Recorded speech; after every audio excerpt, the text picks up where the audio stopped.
Hello again everybody, welcome to part 11, which is just dealing with the pin wash. Sorry it's going on a bit. So look, if you can see, and I'll do it before and after, it just brings out the detail and the coloration in between the bricks to give it more light and shade. And also I did the log solely with just the dark pin wash fluid from MIG, and it brings out the grain of the wood in there. It's an oak dowel basically you can see down there. And yeah, so basically you just use a paintbrush and then as it's in the video, see it, and some cotton buds to wipe it off, and a large paintbrush to shape and contour it. The actual wash is, like I say, MIG's dark wash. The same thing as with the enamel filters. Make sure that this isn't too old. I started this with one I had for a while and it was very grainy and it doesn't run. You don't want that, it just looks awful. So again, buy a new one, or just make sure it's not that old, or test it first before you put on anything, because it should just run, and you'll see that in the video. And then the enamel thinners you can use to clean it off with. And because the tank is varnished with CAMO semi-gloss, it's a lacquer paint, so it won't react with these. You can do anything you want, or oil paints, it's fine. Okay. If you rub a bit too much, you will take the filter off that was on it, and that's why it's taken a while, because you have to really make sure things are dry so they don't come off easily. Okay, or else you're just chasing your towel. So look, that's all it is for this part 11. And then on part 12, we'll get to doing the chipping and the putting the mud on and everything else, and then putting it back together again, and hopefully we'll get some shots of it at my local woods, and we'll see how the track's work and everything else. So there's the pin wash. You can see on the decals. Oh yes, and I decaled it. I didn't do a video on that because, well, it's decals. You just got to make sure that you gloss coat where you're going to put them.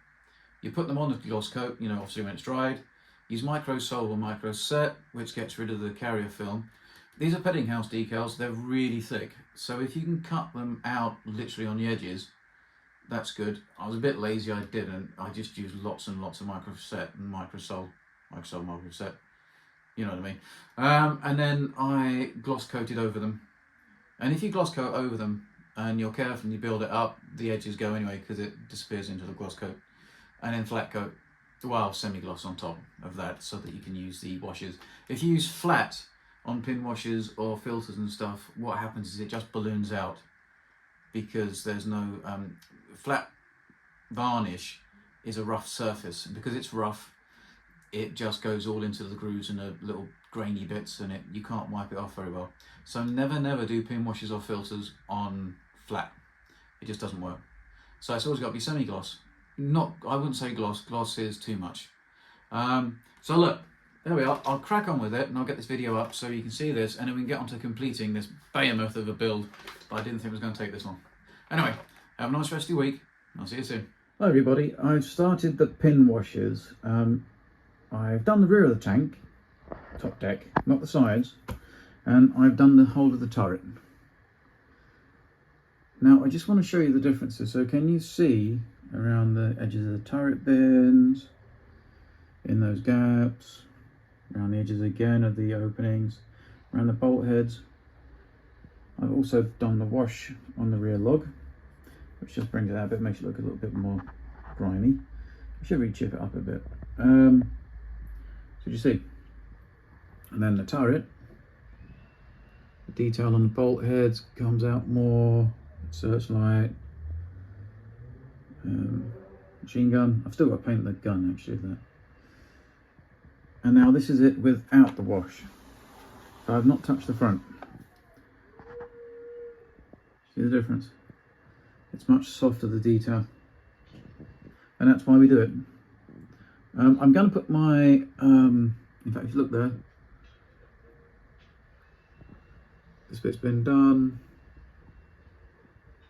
this bit hasn't. And then I'll show you this all done when I've completely put the wash and all with it. If you look at the turret, just hopefully brings out some more detail, the bolt heads and everything.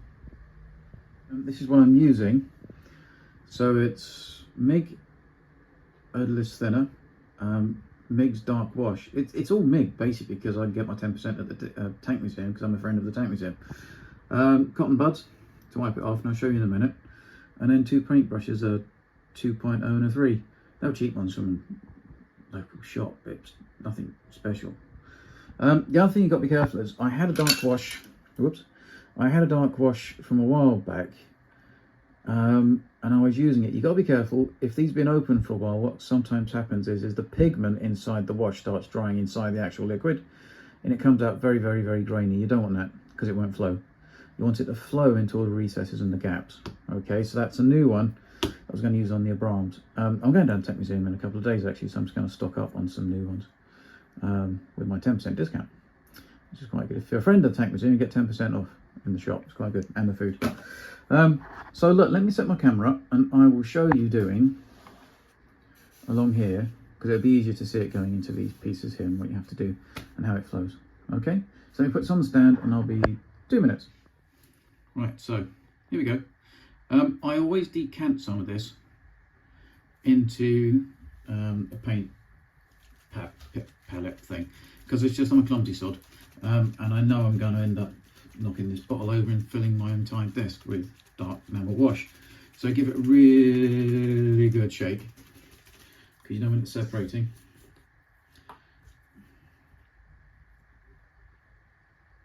You don't need a lot. And you don't need to put any enamel thinner out yet, because you're not correcting it. This is just for filling up, and then you have to leave it to dry for a bit. So I just use a little one. The bigger brush I use for correcting when it's dried. I just use this little one for putting it on.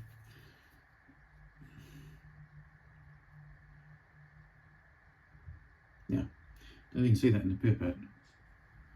It sort of runs, and that's what you want. And if they go off, it gets really grainy and it won't do that. So it's best to, if you've got a new model, I'd say just get a new pot. What's it, like £2.70? It's not a lot, is it? I'll make your own up. I used to do this when I was a kid. I'd make my own ones up. It's just enamel paint with black and brown and a lot thinner. Anyway, so I'll show you what I mean. So we put a bit in here, and you don't have to be delicate with it. You can just put tons in, because you're cleaning it out afterwards. It's not like you're trying not to get it everywhere, because you can get rid of it.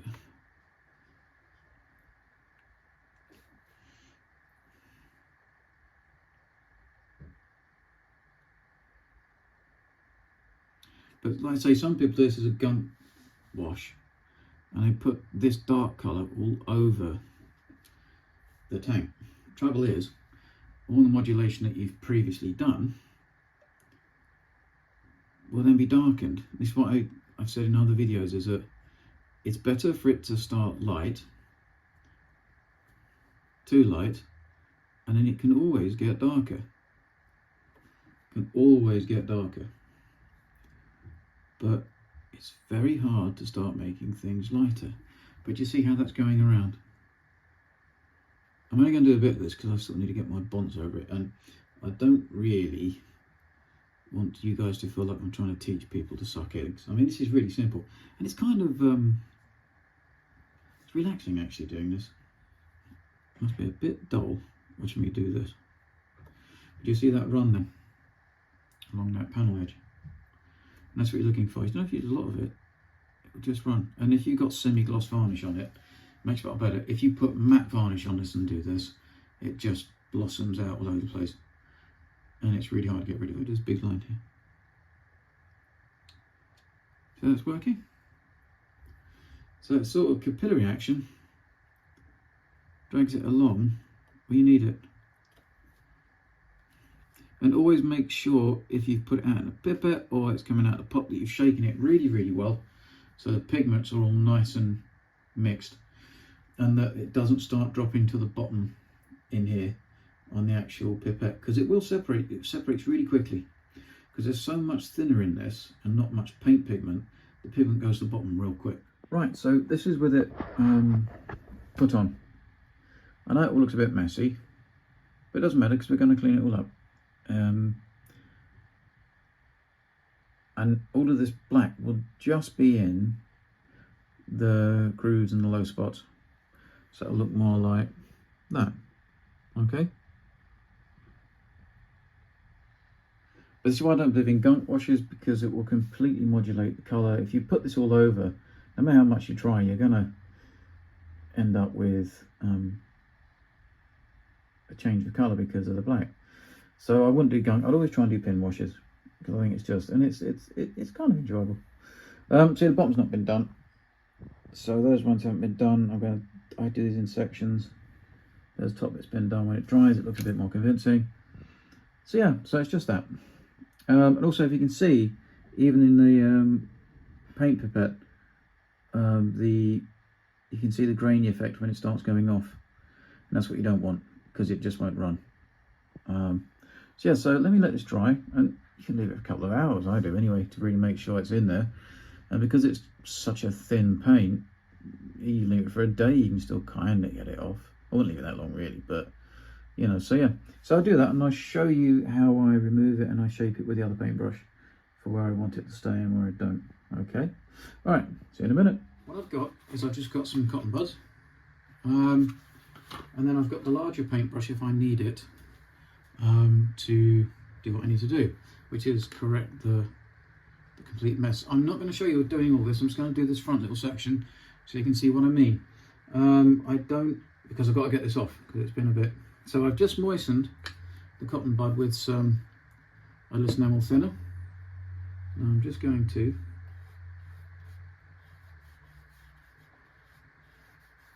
basically wipe it off. Now you don't wipe all of it off because it'll be a bit pointless, but you want to try and get it so there's just like a little shadow line on what you're doing. Hopefully you can see that. And this is where the paintbrush comes in handy. So, wrong one. Enamel thinner.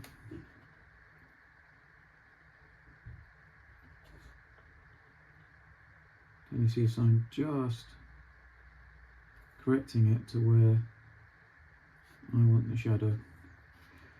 I could do it on this one even more, but actually on this it's probably best to use the cotton bud first to get most of what you want off.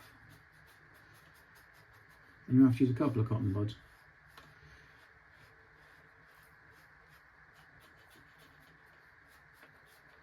And always try and brush things down in a line, because if you do miss something, it will just look like streaking. So I've corrected most of that, and now I'm going to use my paintbrush to just refine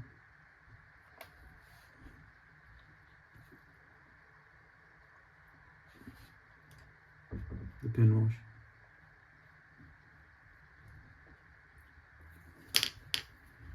Should get all of that off of the top. I may have just taken that all off then, which was really silly. I'd put on. But if you do what I just did and take everything off from where you wanted it, you can just put it back on again. You just have to wait for it to dry again. That's why you've got to be slightly careful with cotton buds, because they can sometimes contour far too well to what you're trying to remove, and then all the work you've done to do it, especially on soft detail. On hard detail, like around here, it won't do it. So look, if I do that, it still keeps it on the top. But with the softer detail, it can just easily remove it straight away, like I did there. So I'll have to do that again. But that's generally the idea of it. I'll do the rest of it and get it all taken off, then you can see it for, you know, what it looks like when it's done. I put the wash on yesterday night, and I've had such a busy day, I've not had a chance to get back down to take this off. This has virtually been on for nearly 24 hours. But if you watch, clean cotton bud, it should still come off without too much coaxing. There you go, you see. So you have quite a long time to mess about with this. And then if it is a bit tough, you can always wet it with a little bit of odorless thinner. Unless that's not it. But yeah, so it comes off pretty easy.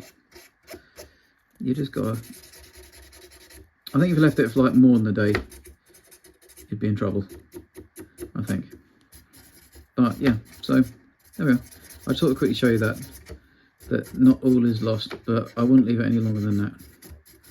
There's some bits there you see that aren't quite, but if you use a bit of the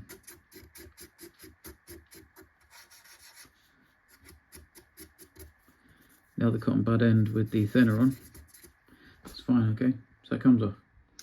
Right, that's everything done in this section, which was again the filters, the modulation with the oil brushes, and the pin wash.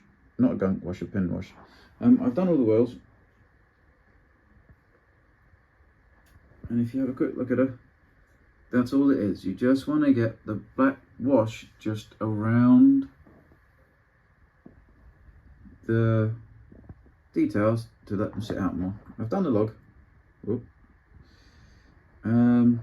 Just go over the whole thing with the pen wash, and it just adds a bit more depth. We've got to get on to now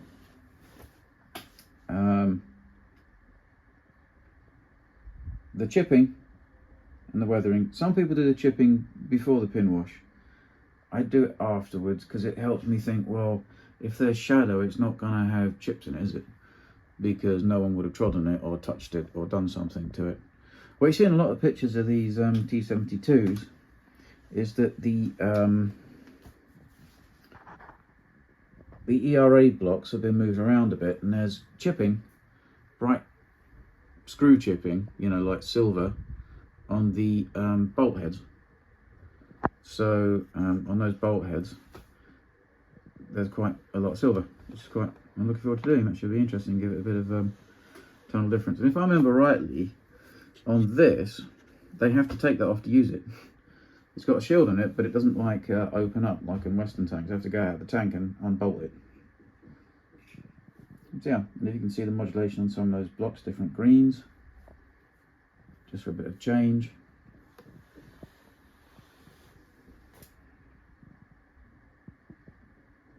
Yeah, so there she is. And this is all the stuff I used. I know it's all MIG, but it's not favouritism.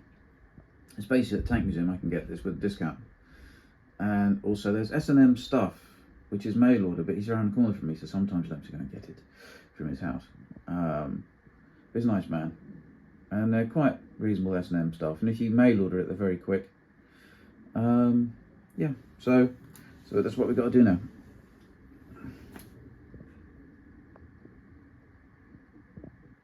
Oh, and the tracks. The tracks need a bit doing to them. But then in the final episode, we'll be putting it back together, putting electronics to 360 slip ring, and seeing if it all works. So yeah. Oh yeah, and I forgot I did the decals as well. So I got those off of Pedding House. They are quite thick carrier films, but if you use micro soled and micro set, they do get rid of it a lot. And then I went over it again with a paintbrush in a sort of carefree stippling motion to get it to look like it's been put on in the field, or else they look too good. Yeah. So there it is. Hope you've enjoyed so far up to here. And yeah, I'll see you in the next bit, which should be the ending of this, and then we'll do some running footage of it up my local woods. But have a nice weekend, and I will see you soon. Sorry, that's the house. It's haunted. The door just shut on its own. There we go. Yeah. See you soon.